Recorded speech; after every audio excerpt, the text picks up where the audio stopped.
नमस्कार. मी आज व्हेज जेवण बनवत आहे. त्यासाठी इथे कडधान्य भिजून त्याला मोड काढून घेतलेले. मूग, मटकी, चवळी, मसूर अशा प्रकारची कडधान्य आहेत. इथे कुकरमध्ये तेल घेतलेले. त्यात फोडणीला राई आणि लसूण घालते. थोडंसं हिंग घालते. परतून झाल्यावर एक बारीक चिरलेला कांदा आणि कढीपत्ता घालते. कांदा परतून झाल्यावर टोमॅटो घालते. टोमॅटो परतून घेते. इथे सुकं खोबरं, कांदा, आलं, लसूण भाजून पेस्ट केलेली घालते आणि तेलावर मिक्स करून घेते. एक चमचा मालवणी मसाला आणि हळद घालते. थोडंसं पाणी घालते आणि मिक्स करून घेते. मसाला छान शिजलेला आहे. त्यात मोड आलेली कडधान्य घालते आणि मिक्स करून घेते. मसाल्यात कडधान्य मिक्स करून झालेले आहे. एक छोटा बटाटा कापून घेतलेला घालते आणि मिक्स करून घेते. थोडंसं पाणी घालते. चवीप्रमाणे मीठ आणि मिक्स करून घेते.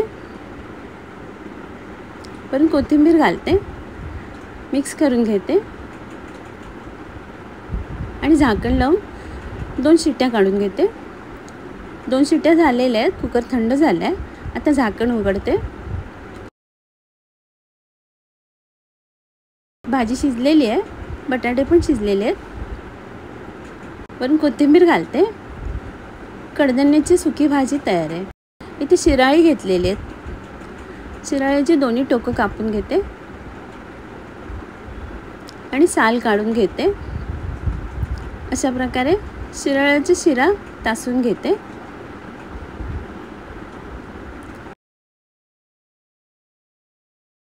इथे थोडे मी तिरकस कापा कापून घेते म्हणजे मोठे दिसतील. तिरकस कापल्यामुळे अशा प्रकारे कापं कापून झालेले आहेत. बाजूला ठेवते मी आणि उरलेलेचे बारीक तुकडे करून घेते.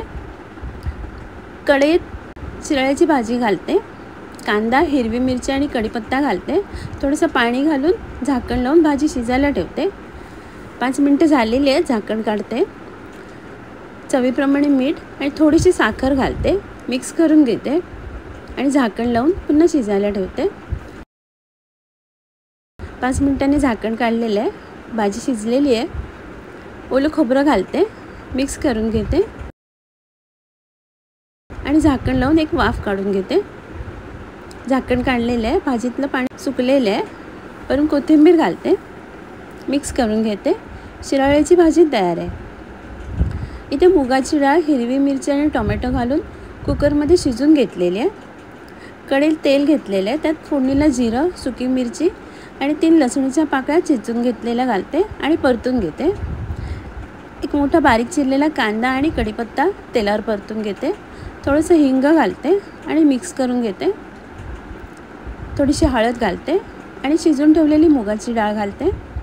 मिक्स करून घेते. थोडंसं पाणी घालते आणि डाळ पातळ करून घेते. चवीप्रमाणे मीठ घालते आणि कोथिंबीर घालते आणि डाळीला छान उकळी काढून घेते. मुगाच्या डाळीला उकळी आलेली आहे.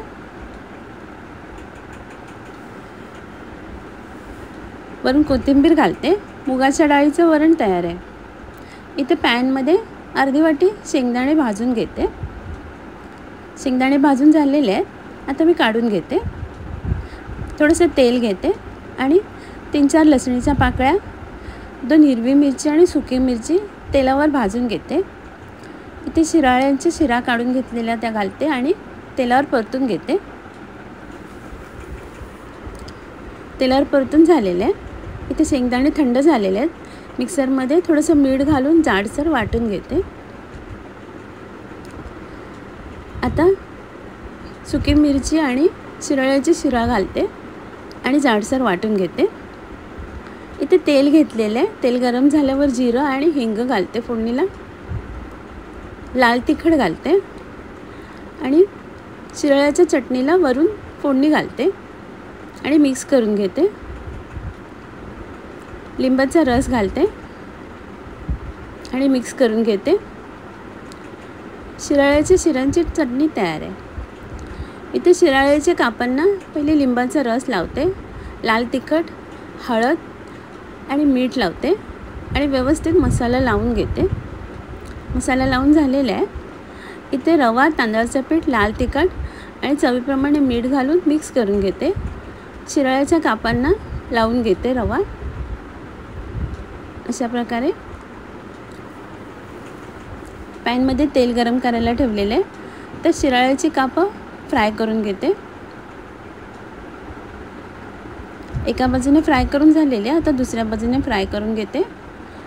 अशा प्रकारे 2-3 वेळा परतून शिराळ्याची कापं शॅलो फ्राय करून घेतलेली आहेत. शिराळ्याची कापं तयार आहेत. आता मी काढून घेते आणि सर्व करते. आजचा व्हिडिओ पाहिल्याबद्दल खूप खूप धन्यवाद.